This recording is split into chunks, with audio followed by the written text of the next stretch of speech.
Is marriage a necessary part of life?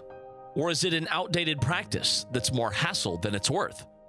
Marriage is the union between two people that's recognized by law, plus whichever religion you may belong to. Aside from romantic gesture, there are numerous reasons why a couple may decide to get married. Let's examine the timeline of marriage and how it became a significant part of life.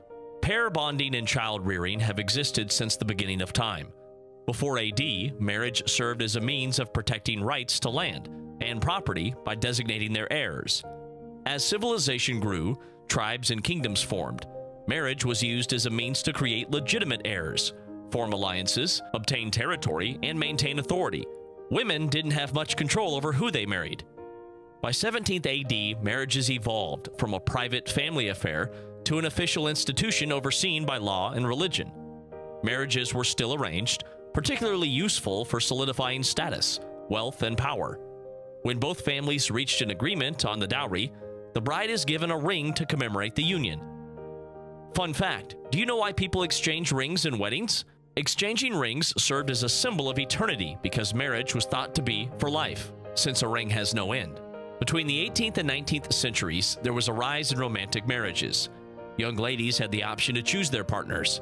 This trend was augmented by the growth of the middle class, which enabled young men to pay for a wedding, regardless of parents' approval. Even so, women still had to give up their property when they got married. As people took more control of their love lives, they began to demand the right to end unhappy unions. Divorce became a lot more of a frequent occurrence. Modern-day marriages. The rise of second-wave feminism brought an end to the cult of domesticity. More women began to work outside the home. The idea that women were expected to be subservient to their husbands was considered preposterous. For the first time, women and men did not feel obligated to marry. Marriages come to mean different things to different people. Some marry for love, others for security, and financial, or even for a green card. Just kidding. If you ask a married person, he may say that marriage isn't worth the hassle. Ouch! I take my words back. Honestly, only you know if and why you want to be married. Can a society exist without the idea of marriage? We're making a video on an ancient tribe that do not practice standard weddings. If you're that person who's on the fence about getting married, please watch our upcoming video.